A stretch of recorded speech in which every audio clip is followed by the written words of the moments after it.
إن الذين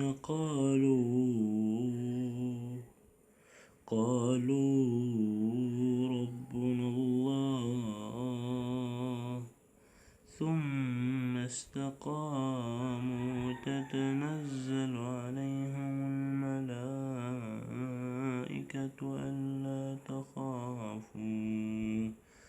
ألا تخافوا ولا تحزنوا وابشروا بالجنة التي كنتم توعدون